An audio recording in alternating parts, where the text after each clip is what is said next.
بسم اللہ الرحمن الرحیم۔ عزیز طلبہ، اسلامیات اختیاری سال 2 ہم پڑھ رہے ہیں۔ اسلامیات اختیاری سال 2 میں سورہ بقرہ کا ترجمہ ہمارا جاری ہے۔ اب تک ہم سورہ بقرہ کے 18 رکوع کا ترجمہ پڑھ چکے ہیں، اس کی ہم نے تفصیلات بھی پڑھی۔ آج ہم سورہ بقرہ کے 19ویں رکوع کا ترجمہ پڑھیں گے۔ 19ویں رکوع کے اندر اللہ تبارک و تعالیٰ نے ارشاد فرمایا، یا ایھا الذین آمنوا، اے ایمان والو، استعینوا بالصبر والصلاۃ، تم صبر کے ساتھ اور نماز کے ساتھ مدد طلب کرو۔ ان اللہ مع الصابرین، بے شک اللہ تبارک و تعالیٰ صبر کرنے والوں کے ساتھ ہے۔ ایمان والوں کو تلقین کی جا رہی ہے کہ اگر تمہیں کوئی مصیبت، پریشانی، دکھ، تکلیف ہو، اس پر تم صبر کرو اور اللہ تبارک و تعالیٰ کی طرف رجوع کرو۔ جب تم ایسا کرو گے، اللہ تبارک و تعالیٰ کی طرف سے تمہاری مدد کی جائے گی، اور جو اس طرح سے مدد طلب کرتا ہے، اللہ تبارک و تعالیٰ نے فرمایا کہ بے شک اللہ ایسے ہی لوگوں کے ساتھ ہے جو اللہ تبارک و تعالیٰ سے صبر کے ساتھ اور نماز کے ساتھ مدد طلب کرتے ہیں۔ آگے اللہ نے فرمایا، وَلَا تَقُولُوا، کہ تم نہ کہو، لِمَن يُقْتَلُ، وہ لوگ جو مارے جا چکے ہیں، فی سبیل اللہ، اللہ کے راستے میں، اموات، اور انہیں مردہ نہ کہو۔ اللہ نے فرمایا جو لوگ اللہ کے راستے میں مر چکے ہیں، شہید ہو چکے ہیں، تم انہیں مردہ نہ کہو، بل احیاء، بلکہ وہ زندہ ہے، اور ولکن لا تشعرون، اور لیکن تم جو ہو وہ شعور نہیں رکھتے۔ وہ تو اپنے رب کے پاس زندہ ہیں، اللہ تبارک و تعالیٰ انہیں رزق بھی دیتا ہے، اور اللہ تبارک و تعالیٰ انہیں جنتوں کی سیر بھی کرواتا ہے۔ تو تم جو ہو وہ ایسے لوگ جو اللہ کے راستے میں شہید ہو گئے ہیں، تم انہیں مردہ نہ کہو، بلکہ تمہیں شعور ہی نہیں ہے۔ جو اللہ کے راستے میں شہید ہو گئے ہیں، اللہ تعالیٰ انہیں کیا مقام عطا فرماتا ہے، یہاں آخر میں تفصیل پڑھیں گے، اس پر ایک نظر کریں گے۔ اللہ نے فرمایا یہ جو لوگ تمہیں کہہ رہے ہیں کہ ان لوگوں نے ویسے ہی اپنی جانیں دے دی ہیں اور مر گئے ہیں، جب یہودیوں نے مسلمانوں سے یہ کہا کہ لوگ مر گئے ہیں اور ایسے ہی انہوں نے اپنی جان دے دی، اللہ نے پھر مسلمانوں کی حوصلہ افزائی کرنے کے لیے فرمایا کہ جو لوگ میرے راستے میں، اللہ کے راستے میں شہید ہوئے ہیں، وہ مردہ نہیں ہیں، بلکہ اپنے رب کے ہاں زندہ ہیں۔ اور یہ جو لوگ باتیں کر رہے ہیں، یہ شعور نہیں رکھتے، یہ شعور نہیں رکھتے۔ آگے فرمایا، وَلَنَبْلُوَنَّكُمْ، ہم ضرور آزمائیں گے، بِشَيْءٍ مِّنَ الْخَوْفِ، خوف کے ساتھ۔ ہم اپنے بندوں کو خوف سے آزماتے ہیں، اور والجوع، بھوک کے ساتھ، وَنَقْصٍ مِّنَ الْأَمْوَالِ، مال کے نقصان کے ساتھ، وَالْأَنفُسِ وَالثَّمَرَاتِ، اور جان کے نقصان کے ساتھ، اور پھلوں کے نقصان کے ساتھ۔ اللہ تبارک و تعالیٰ نے آگے فرمایا کہ یہ جو دکھ اور تکلیفیں اور مصیبتیں اور پریشانیاں تمہیں آتی ہیں، یہ ہماری طرف سے آزمائش ہیں، اور جن لوگوں نے اس آزمائش میں صبر کیا اور مدد طلب کی نماز کے ساتھ اور شکرانہ سجدہ ادا کرتے رہے، وَبَشِّرِ الصَّابِرِينَ، ایسے لوگوں کے لیے خوشخبریاں ہیں، ایسے ہی لوگوں کے لیے خوشخبریاں ہیں جن کو اللہ تعالیٰ نے بھوک سے آزمایا، جن کو اللہ تبارک و تعالیٰ نے خوف سے آزمایا، مال کے نقصان سے آزمایا، جان کے نقصان سے آزمایا۔ اللہ تعالیٰ فرماتا ہے ایسے ہی لوگوں کو وَبَشِّرِ الصَّابِرِينَ، صبر کرنے والوں کو خوشخبری ہے ان کے لیے۔ الَّذِينَ اِذَا أَصَابَتْهُمْ مُصِیبَۃٌ، اور ان لوگوں کو جب کوئی مصیبت پہنچتی ہے، قالوا، وہ کہتے ہیں، اِنَّا لِلَّهِ، بے شک ہم اللہ کے لیے تھے، اور وَإِنَّا إِلَيْهِ رَاجِعُونَ، اور بے شک ہم اسی کی طرف لوٹ کر جانے والے ہیں۔ یہ تعلیم دی جا رہی ہے مسلمانوں کو کہ تم اللہ ہی کے لیے یہاں پر آئے ہو، اور اللہ ہی کی طرف تمہیں لوٹ کر جانا ہے۔ یہ جو لوگ تمہیں گمراہ کرنے کی کوشش کر رہے ہیں کہ تم زندگی جی لو، دنیا کے مزے لے لو، اور دنیا کے اندر راحت، چین اور سکون کے ساتھ اپنی زندگی گزارو. تو اللہ تبارک و تعالیٰ نے تربیت فرمائی یہاں پر مسلمانوں کی کہ تم اللہ ہی کی طرف سے آئے ہو, اللہ ہی نے یہ زندگیاں عطا کی ہیں, یہ نعمتیں عطا کی ہیں. وَإِنَّا إِلَيْهِ رَاجِعُونَ, اور ہم نے اسی کی طرف لوٹ کر جانا ہے. اولئک علیہم صلوات, ان پر ان کے رب کی طرف سے بڑی مہربانیاں ہیں اور رحمت ہیں. اولئک علیہم, یہی وہ لوگ ہیں کہ ان کے اوپر صلوات من ربہم, ان کے رب کی طرف سے مہربانیاں ہیں, رحمت, اور ان کے رب کی طرف سے رحمتیں ہیں. اولئک هم المهتدون, اور یہی لوگ ہدایت پانے والے ہیں کہ جو صبر کرتے ہیں اور جو یہ سمجھتے ہیں کہ ہم اللہ کے لیے آئے ہیں, اور جو یہ سمجھتے ہیں ہم اسی کی طرف لوٹ کر جائیں گے.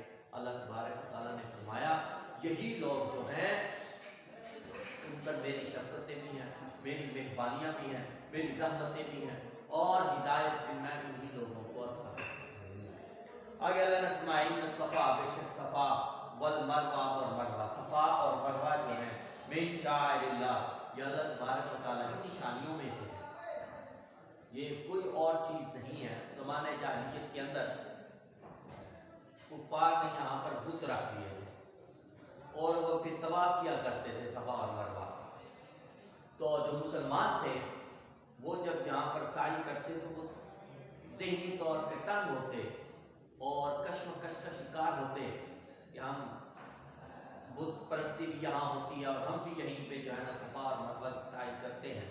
اللہ تبارک و تعالیٰ نے فرمایا, وحی کے ذریعے فرمایا کہ ان الصفا والمروہ من شعائر اللہ, کہ صفا اور مروہ جو ہیں یہ اللہ تبارک و تعالیٰ کی نشانیوں میں سے ہیں, اور تم بغیر کسی جھجک کے یہاں پہ اللہ کی نشانیوں کا ادب کرو, محبت کرو, اور صفا اور مروہ پر سعی کرو.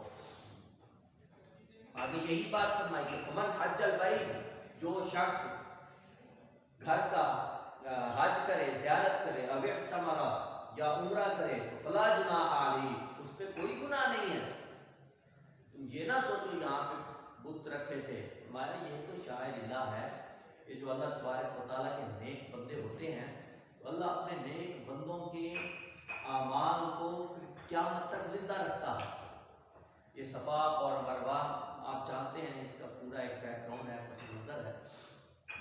تو اللہ تبارک و تعالیٰ نے اپنے انبیاء اکرام کی اور نیک اور صالحین لوگوں کی اور محبوب لوگوں کی سنت کو زندہ رکھا, اور قیامت تک کے مسلمانوں کو یہ حکم دیا کہ صفا اور مروہ پر جو ہے تم سعی کرتے رہو.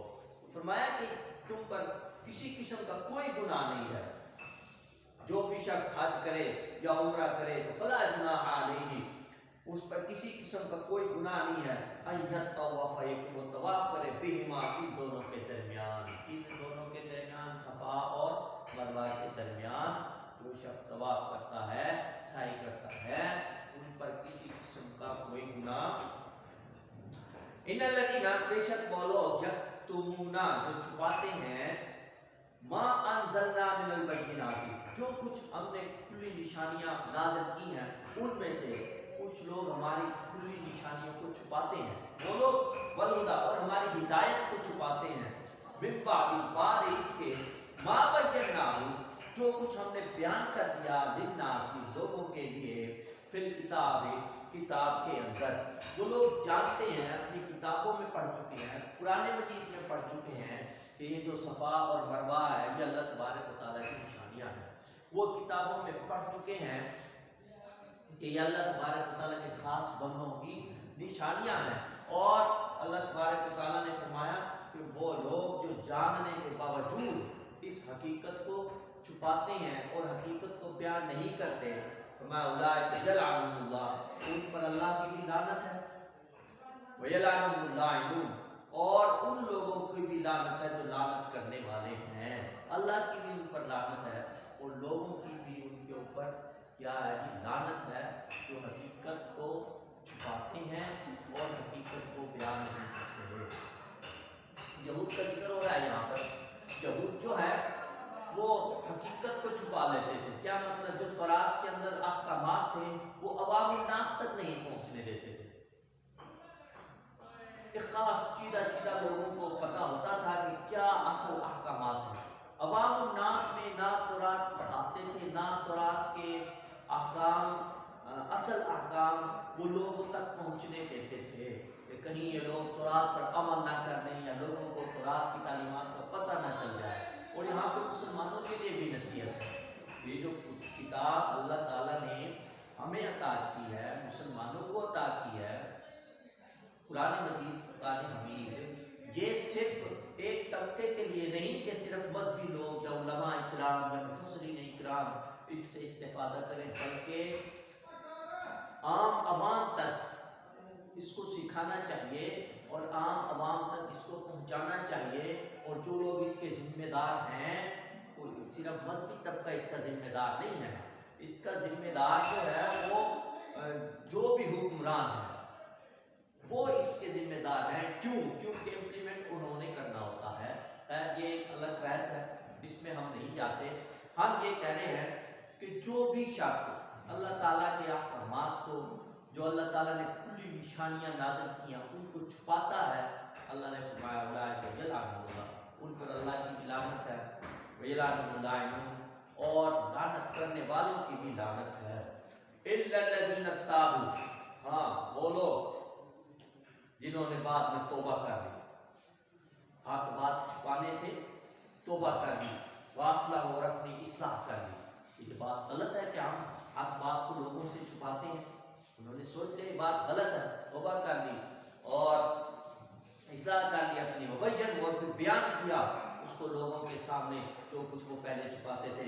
اللہ نے فرمایا فاولئک اتوب علیہم، بس انہی لوگوں کی میں توبہ قبول کر لوں گا۔ وانا التواب الرحیم، میں توبہ قبول کرنے والا ہوں اور میں رحیم اور کریم ہوں، تو میں ان کی توبہ قبول کر لوں گا۔ آگے فرمائیں ان الذین، بے شک وہ لوگ کافروا، جو کافر ہو گئے، جنہوں نے انکار کر دیا، وہ ماتوا، اور اسی پر مر گئے، وہ اپنے کفر پر ہی مر گئے۔ وہ لوگ جنہوں نے انکار کر دیا کہ نہیں ہم اپنی اصلاح نہیں کرتے یا ہم حق بات کو لوگوں تک نہیں پہنچاتے، اس بات سے جن لوگوں نے انکار کر دیا، اللہ نے فرمایا وہ اسی پر مر گئے، تو وہم کفار، یہی جو ہے نا وہ کفر کی حالت میں مر گئے ہیں۔ اولئک علیہم، اور یہی وہ لوگ ہیں کہ ان پر لعنت اللہ، اللہ کی لعنت ہے، والملائکہ، فرشتوں کی بھی لعنت ہے، والناس اجمعین، اور تمام لوگوں کی، ایسے لوگوں پر لعنت ہے جن کو حق اور سچ کا پتہ بھی تھا لیکن اپنے مفادات کی خاطر، اپنے خواہشات کی خاطر اس نے لوگوں تک یہ بات نہیں پہنچائی۔ اللہ فرماتا ہے اس پر اللہ کی بھی لعنت، اس پر فرشتوں کی بھی لعنت، اور اس پر سارے لوگوں کی بھی لعنت۔ لہٰذا حق بات جو ہے وہ عام عوام تک پہنچانی چاہیے، یہی اللہ تبارک و تعالیٰ کا حکم ہے اور یہی قرآن تعلیمات میں ہے۔ اس کے بعد اللہ تبارک و تعالیٰ نے ارشاد فرمایا خالدین فیہا، یہ جو لوگ حق بات نہیں پہنچاتے اور ان پر اللہ، فرشتوں اور لوگوں کی لعنت ہے، اس لعنت میں وہ ہمیشہ رہیں گے۔ اور لا یخفف عنہم العذاب، ان سے عذاب بھی کم نہیں کیا جائے گا، اور ولا هم ینظرون، نہ ہی انہیں کوئی مہلت دی جائے گی، ان پر عذاب ہوگا اللہ تبارک و تعالیٰ کی طرف سے، انہیں کوئی مہلت بھی نہیں دی جائے گی۔ وَإِلَٰهُكُمْ، اب یہ ایمان والوں کو اللہ تبارک و تعالیٰ مخاطب ہونے بتا رہا ہے کہ تمہارا معبود الہ واحد، ایک ہی معبود ہے، تمہارا ایک ہی معبود ہے، لا الہ، اس کے سوا تمہارا کوئی معبود نہیں ہے، تم ایک ہی معبود کی پوجا کرتے ہو، عبادت کرتے ہو، اور وہ کون ہے؟ وہ اللہ کی ذات ہے، اللہ تبارک و تعالیٰ ہے۔ مسلمان نے اسی کی عبادت کرنی ہے اور اسی کی طرف جو ہے نا لوٹ کر جانا ہے۔ اللہ الرحمن الرحیم، اس رحمان اور رحیم کے سوا اور کوئی معبود نہیں ہے، معبود صرف وہی ہے، اور وہی رحمان بھی ہے اور وہی رحیم بھی ہے۔ ہم نے سورہ بقرہ کے 19ویں رکوع کا ترجمہ پڑھ لیا ہے۔ اب ہم اس کے اندر جو تعلیمات اللہ تبارک و تعالیٰ نے بیان فرمائی ہیں ہماری اصلاح کے لیے، مسلمانوں کی اصلاح کے لیے، اس پر ہم ایک نظر کرتے ہیں۔ اس رکوع کے اندر اللہ تبارک و تعالیٰ نے صبر اور نماز کی اہمیت کو بیان کیا ہے کہ اے ایمان والو، تم صبر کے ساتھ کیا کرو؟ مدد طلب کرو، اور نماز کے ساتھ تم مدد طلب کرو۔ قرآن کریم میں صبر کا ذکر اکثر آیا ہے کیونکہ اللہ تبارک و تعالی جانتا ہے کہ جذبات اور میلانات کی روح سے صراط مستقیم پر گامزن رہنے میں کیا کیا مشکلات پیش آتی ہیں، اور روح زمین پر اللہ کے دین کو نافذ کرنے کی جو جد و جہد ہے کس قدر کشمکش، جفاکشی اور اس کے اندر حوصلوں کی ضرورت پڑتی ہے۔ تو یہ اللہ تبارک و تعالیٰ نے تربیت کی اور بتایا ایمان والوں کو کہ جب بھی تم پر کوئی مشکل وقت آئے، مصیبت آئے، آزمائش آئے تو تم صبر سے کام لو، اور تم میرے آگے اپنی پیشانی کو جھکاؤ، تم نماز پڑھو۔ جب تم میرے سامنے جھک جاؤ گے تو میں پھر وہاں پر تمہاری مدد کروں گا، اور جو اس طرح کرتا ہے اللہ نے فرمایا ان اللہ مع الصابرین، پھر اللہ تبارک و تعالیٰ صبر کرنے والوں کے ساتھ ہوتا ہے۔ دوسری بات، یہاں پر اللہ تبارک و تعالیٰ نے مقام شہادت کا ذکر فرمایا کہ شہید کا مقام کیا ہے۔ کفار نے مسلمانوں سے کہا کہ تم ایسے اپنی جانوں کو ضائع کر رہے ہو۔ اللہ تبارک و تعالیٰ نے مسلمانوں کے حوصلہ کے لیے، انہیں حوصلہ افزائی کے لیے اس آیت کو نازل فرمایا۔ اللہ نے فرمایا یہ جو لوگ تمہیں گمراہ کرنے کی کوشش کر رہے ہیں ان کو کہو کہ وہ جو لوگ اللہ کی راہ میں شہید ہوئے ہیں تم انہیں مردہ نہ کہو، وَلَا تَقُولُوا لِمَنْ يُقْتَلْ، جو اللہ کی راہ میں شہید ہو گئے ہیں فی سبیل اللہ اموات، انہیں تم مردہ نہ کہو، بل احیاء، وہ تو زندہ ہیں عند ربہم ولکن لا تشعرون، لیکن تم شعور نہیں رکھتے۔ اللہ تبارک و تعالیٰ فرماتا ہے وہ اپنے رب کے ہاں زندہ ہیں لیکن تمہیں اس قسم کا کوئی شعور نہیں ہے۔ تو یہاں سے ہمیں شہید کے مقام کا بھی پتہ چلتا ہے کہ اللہ کے ہاں شہید کا کتنا بڑا مقام ہے۔ اس کے بعد اللہ تبارک و تعالیٰ نے مسلمانوں کو اس چیز کی طرف توجہ دلائی ہے، یہ جو تمہاری زندگی ہے یہ تم ایسے ہی برباد نہ کر دو، یا یہ جو تمہاری زندگی ہے کسی جنگ میں اگر تم شہید ہو بھی گئے ہو تو تم یہ بات ذہن میں رکھو کہ تم اللہ ہی کے لیے تھے، تمہارا اور کیا کام تھا، اللہ ہی کے لیے ہم یہاں آئے تھے، اسی کی عبادت کے لیے آئے تھے۔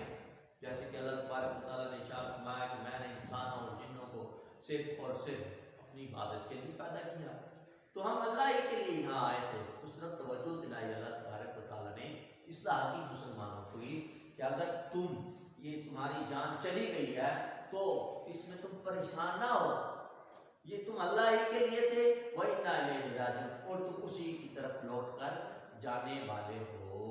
یہ تعلیمات اللہ تبارک و تعالیٰ نے مسلمانوں کی تربیت کے لیے اور مسلمانوں کی حوصلہ افزائی کے لیے عنایت فرمائی۔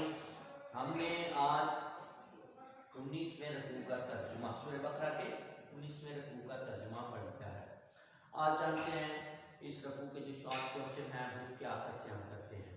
آپ جانتے ہیں اس کے جو MCQs ہیں وہ بھی ہم بک کے آخر سے کرتے ہیں، وہیں سے آپ کے ٹیسٹ بنتے ہیں، وہیں سے آپ کے بورڈ کے پیپر آتے ہیں۔ آپ اچھے سے تیار کیجئے اور ان پیپروں کو آپ حل کیجئے، امید ہے آپ کو سمجھ آ گئی ہوگی۔ اجازت چاہتے ہیں، السلام علیکم ورحمۃ اللہ وبرکاتہ۔